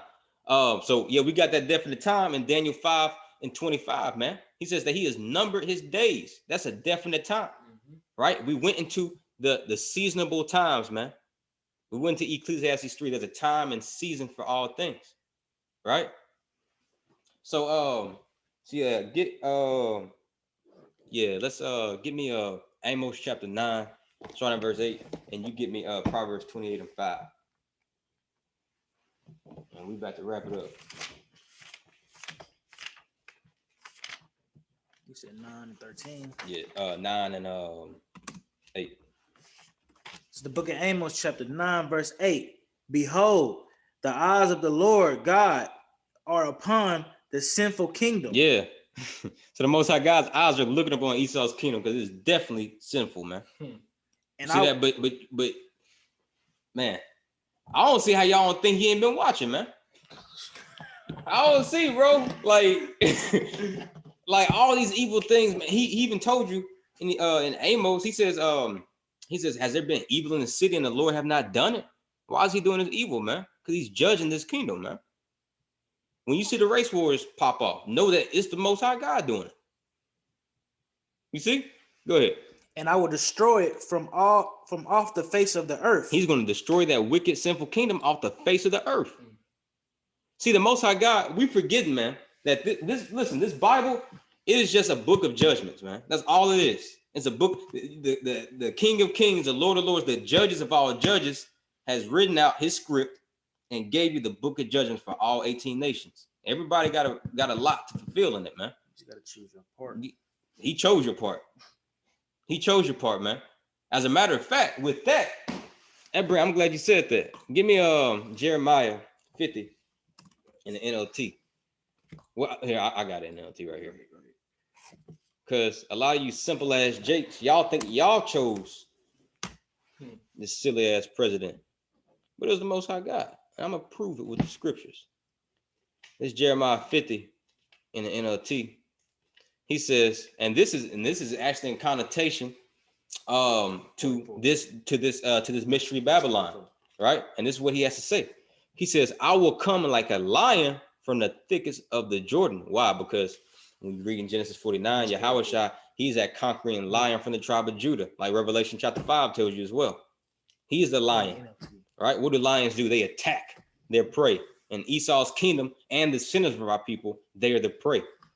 He says, I will come like a lion from the thickets of the Jordan, leaping on the sheep in the pasture. See that? And I would chase Babylon. See that? This is the context. This is who was focused around. I will chase Babylon from his land, and I will appoint the leader of my choice. See, you think you going to the damn election polls, you think you're choosing a leader. He already, give me Daniel chapter 2 and 21. The book of Daniel chapter 2, verse 21. And he changes the times. He changes the times. And the seasons. And the seasons. You see that? Because there's a time and place for everything. And he changes it, man. Go ahead. And he removeth the kings. He removes kings. And he just got rid of Trump's ass, man. You see that? He got rid of Trump's ass. He's changing all these things. Go ahead, Op. And setteth up kings. And he sets up kings. And who's your next kings to be? These niggas that you see on the corners, man. These are your new kings of the earth, man. That he sets it up.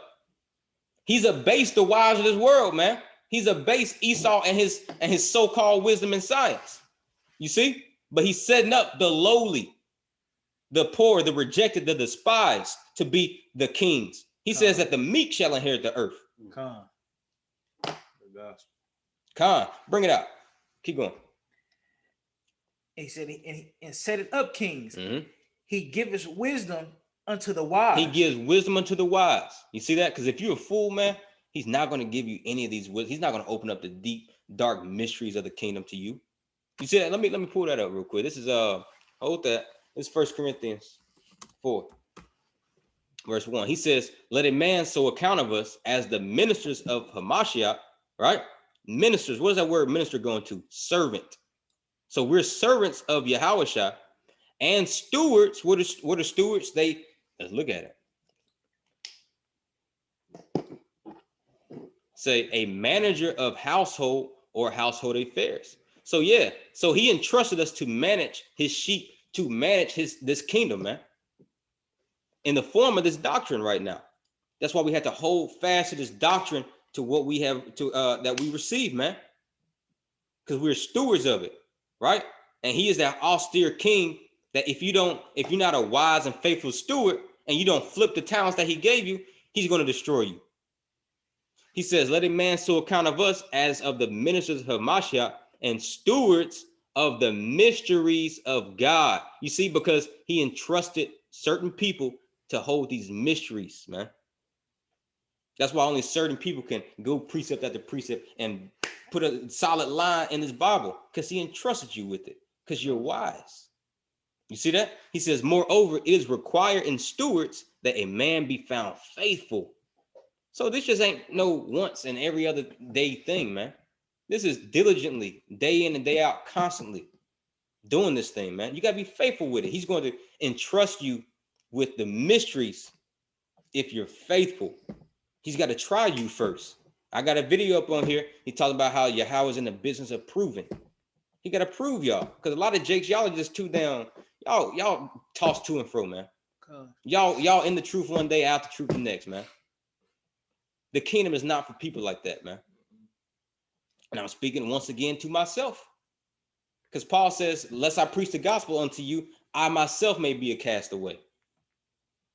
See, and that comes from one of the greatest apostles, man. So when you pick up this Bible, man, you need to fear and tremble, man. You need to be speaking, thus saith the Lord, in reverence, man. Because he holds account of every single word that you say.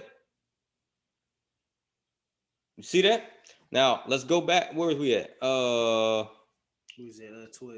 Oh, yeah. Daniel 2. 2 and 21. Yeah. And knowledge to them that understand. And knowledge to them that know understanding. You see that? And go ahead. Keep going. He revealed the deep and secret things. And you see, he reveals the deep and secret things. That's why you've been having Christians with this Bible in their hands for the whole time, but they don't understand it because he only reveals it to certain people. You see? That by definition, once again, is a definition of esoteric. That's what esoteric means. Let's pull that up real quick. Esoteric. Because this Bible is esoteric. See, the Christian, they try to save everybody. It says belonging in an inner circle. That means this is exclusive knowledge. This is backstage, man. You got to have a VIP pass, man.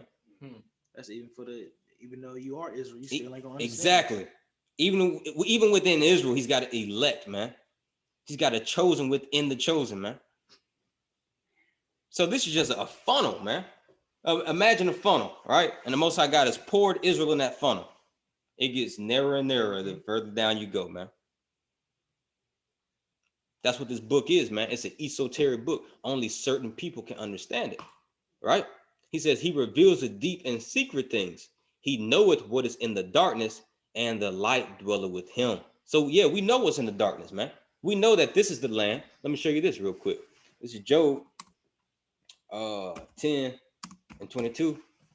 He says, a land of darkness. Yeah, that's what Babylon, aka America, is. It's a land of darkness, as darkness itself, and of the shadow of death without any order.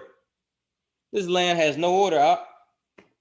And where the light is, as darkness. You see? Because they think that the damn Christian church is light. They got a Christian church called the Lighthouse. But he says, even in that same land, it is as darkness. Let's go back to Jeremiah. I'm sorry, from the top. Jeremiah 15:44. He says, I will come like a lion from the thickets of the Jordan, leaping on the sheep in the pasture. I will chase Babylon from his land, and I will appoint the leader of my choice. Why? For who is like me, and who can challenge me? Man, he takes pleasure. You know what I'm saying? Hey, he likes this challenge, bro. He likes this challenge, man. He wants to show his power, bro. He flexing on y'all. And it's beautiful. That's how you know you're black. God, that's how you know you're black, man. That's how you know he's from the tribe of Judah, because what Judahites like to do, man. We like to flex, man. They like to roll up on you in the nighttime. They come in like a thief in the night and then spray the place up, man. But they got a little mercy. They'll tell you, they'll call their homeboy, hey, man, hey, get up out this area, man. Me and my boys, we're going to come through. Similar to Yahweh Shah, man. Me and my angels, we're going to come through. It's going to be ugly. He says, what ruler can oppose my will? You see that? Because in Proverbs 21:1, he says that he's the one who's making these kings form into his hand, man. He says, listen to Yahweh's plans against Babylon and the land of the Babylonians, aka America. Even the little children will be dragged off like sheep, and their homes will be destroyed. The earth will shake. What was that in Amos 9:9? With the sifting. We're going to shake it, man. And the shaking is happening right here in Babylon, in America. He says the earth will shake with the shout. Babylon has been taken, and its cry of despair will be heard around the world. That's why he says in Revelations, he says that all nations are going to be looking to Babylon the Great, mourning and weeping for her, and seeing the smoke of her torment arise into the heavens, man. They're going to say, it says, what nation is like this, man? That's taken, and they said they're going to look upon this nation with fear. It's like, damn, bro. I hope they don't happen to us. Bro, hey, man, this is a force to be reckoned with. It's a force to be reckoned with. Now, where's we at? Give me, what I have you hope? Proverbs 28:5. Yeah, let's go Proverbs 28:5 real quick. Go ahead. This is the book of Proverbs, chapter 28, verse 5. Evil men understand not judgment. Evil men understand not judgment. It's that simple, man. So if you're evil, you're not going to understand what time and place that we are in right now. You see? But the law keepers and the ones that he has chosen, you're going to understand. Go ahead. But they that seek the Lord understand all things. But they that seek the Lord, being diligently in measuring these times, they're going to understand all things. They're going to understand the prophecies, man. They're going to understand what he already foretold. This is what happened. So when you see your family and your kids get ravished or taken off into FEMA camps or whatever, just look at it. All right. He already foretold it. You know what I'm saying? Don't let that surprise or shock you, man. And you better not be found unfaithful in that day. Let me show you that. This is 2nd Ezra 15, verse 4. He says, for all the unfaithful shall die in their unfaithfulness. You see that? So if you're unfaithful in that day, you're going to die being unfaithful, man. And we understand if you don't have faith, it is impossible to please the Most High. You see? Now, and this is the word that needs to be being continued to be spread abroad in each and every camp, man. And if your camp is not perpetuating, you know what I'm saying, and bringing out these prophecies of woe, mourning, and destruction, get up out of there, man. Because whoever your leader is, man, they're not leading you right. You see? Because a true watchman is going to warn you of the said perils to be. It's that simple, man. So get about that Christian church, because you can guarantee any of these precepts that we went through, your pastor ain't going to talk about it in church this Sunday. Well, first and foremost, they're probably not even going to have Sunday open. I mean, they're probably not going to have church open this Sunday. You see? Give me Matthew 24 and 14, and then Daniel 7 and 18. Book of Matthew, chapter 24, verse 18. 14. Oh, this is Matthew chapter 24, verse 14. And this gospel of the kingdom shall be preached. And this gospel of the kingdom shall be preached. You go into that word preach, it literally means to prophesy. Pre means before, and each means to teach. So you teach it before. What is that called? A prophecy. You see that? So we've been getting lied to by these false prophets in the churches under the forms and banners of preachers, man. He says, and this gospel of the kingdom shall be preached in all, go ahead. In all the world for a witness unto all nations. And then shall the end come. And then shall the end come. End is dealing once again with time. Let's look at it. I'm almost done. Then shall the end come. Boom. End. The termination. Termination. The limit at which a thing ceases to be. You see? That's when he rose up that standard, man. Says, this is the end. All right. Esau, you have accomplished your purpose. You have been that sword of destruction that I have allowed you to be. And now it's time for you to go into slavery.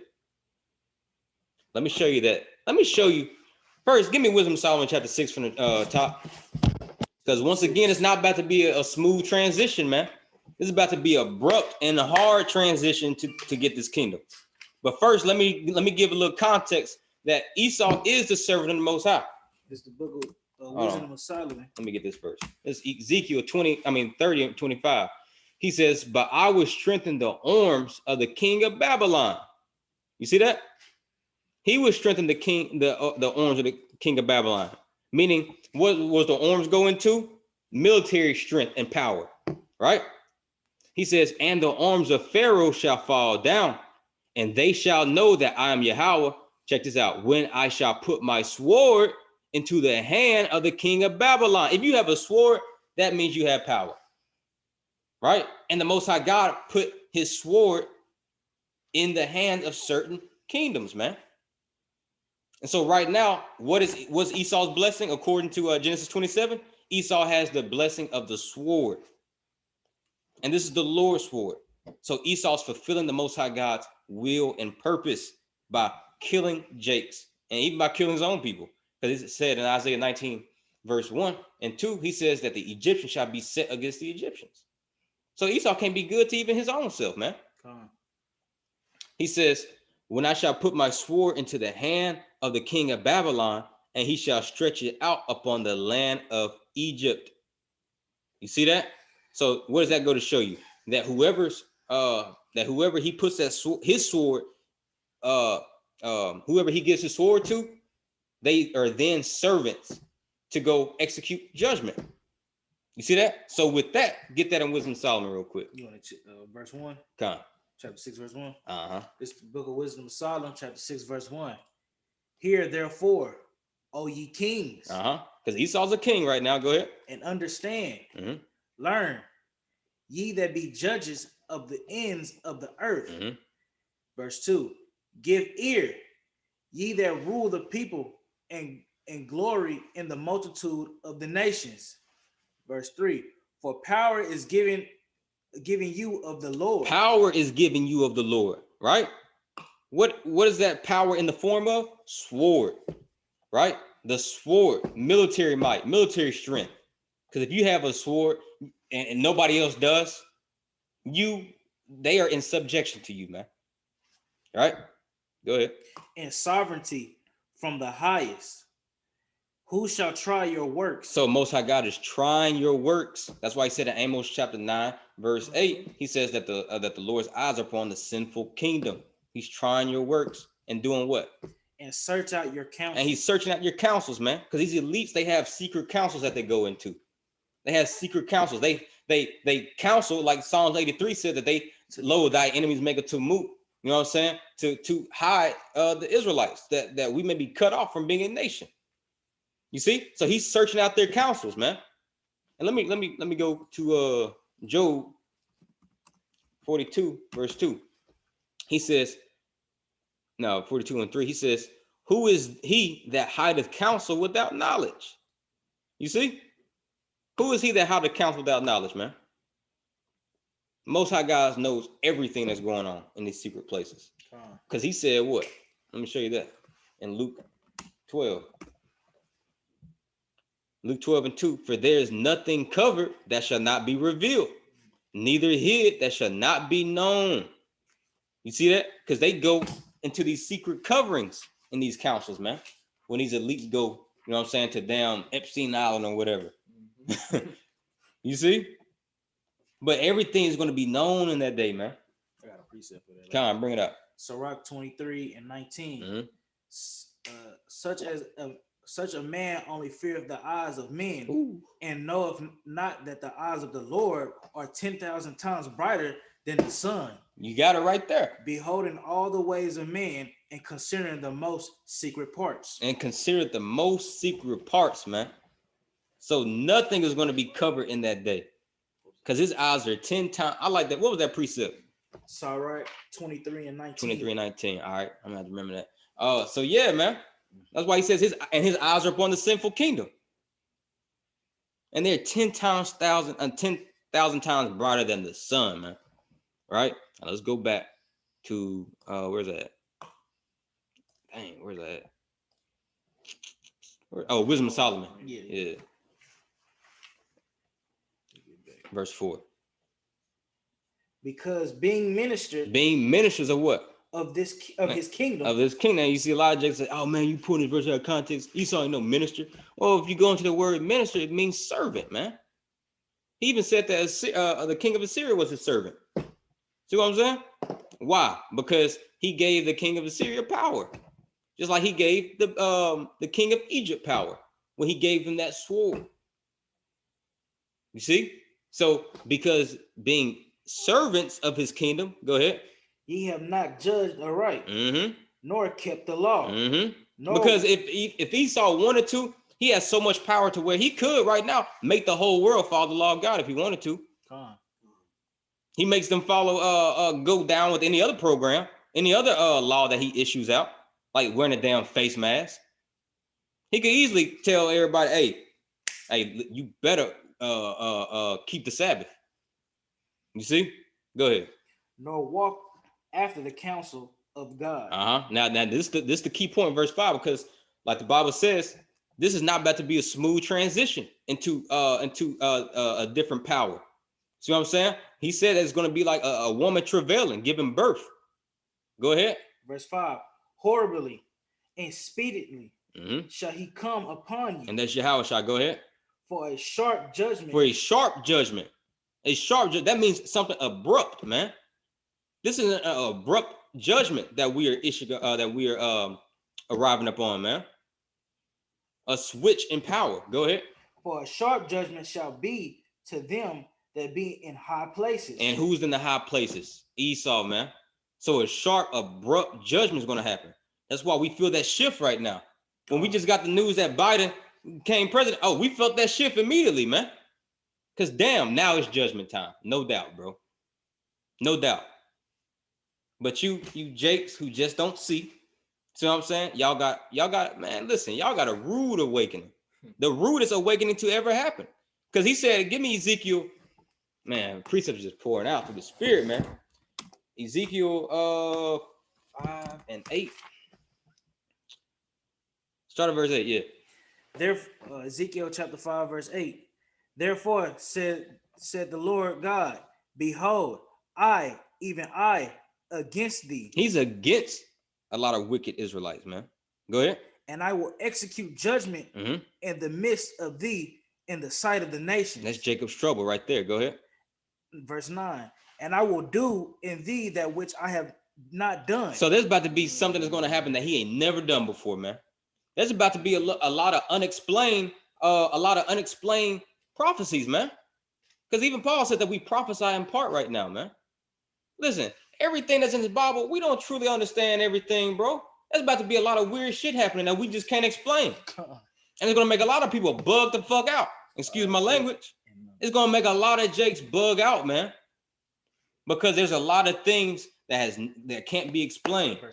He says because he's going to be doing things which he has never done before, that he has not done. Go ahead. And I will do in thee that which I have not done, and whereunto I will not do anymore. So, go ahead. The light. Because of all thy abominations. You see that? So he's going to do something new, and he's never going to do it again after he does it. So I only can draw one logical conclusion from this. This is about to be something horrible. He just said horrible in the Wisdom of Solomon. You see that? And it's fast. A speedily, swift, abrupt judgment, man. Sharp judgment. And this is all for the arrival of a new kingdom, the birth of a new nation. You got the movie, Birth of a Nation. You see what I'm saying? That's what this is. This is the birth of Israel, man. That's why I say a lot of you festive Israelites that come into this thing thinking that this is just some damn fad, man. Like it is like the Islamic movement or whatever, throwing a damn dashiki on or something, man. This ain't what that is, man. This is king business right here. This is let me further prove that. This is Proverbs 25 and 2. It is the glory of Yahweh to conceal a thing. Yeah, because he concealed these mysteries unto the unwise. He hid a lot of things in his book, man. He says, but the honor of kings is to search out a matter. You see that? So if you call yourself a king, it should be your honor to search out these deep, dark secrets that he has concealed, man. If you believe that you're going to be a king in Jerusalem, man, in New Jerusalem, it should be your honor right now to search out what the King of Kings have written out. And give me Daniel 7 and 18 real quick. Last precept. This is the book of Daniel, chapter 7, verse 18. But the saints of the Most High shall take the kingdom. We shall take the kingdom. How do you take any kingdom? By war. You see? Go ahead. And possess the kingdom forever. Forever. And when? Even forever. Even forever. And how long? And ever. And ever. Hey, man, this is the greatest story ever told, man. I don't think we truly know what we in for, bro. He just woke us up. You know what I'm saying? And we have no idea what we have just stepped into. We don't understand the magnitude and the weight of this truth, man. That's why we can't take this lightly. This is why we gladly give up our parents for it. Gladly give up our wife for it. Gladly give up our fathers or whoever. He says, anyone, let me get that precept one more time. Matthew 19 and 29, and everyone that have forsaken houses or brethren or sisters or father or mother or wife or chip, man, the list goes on, or children or lands for my name's sake, man, shall receive 100-fold and shall inherit everlasting life. And that everlasting life is the saints taking the kingdom forever and forever and forever. You see? You can't fathom it, man. That's why I say we don't understand the magnitude of what he woke us up into, man. We was in a damn Christian church just thinking this Bible was a joke, man. It was a fairy tale. It was a fairy tale, man. And once he woke us up, now we see what we really into. And we, even with that, we still don't truly understand, man. Because his ways are not like our ways, man. You see that? So that's basically the conclusion of all this, man. So with that, I want to say shalom. Shalom. Oh, man, let's see.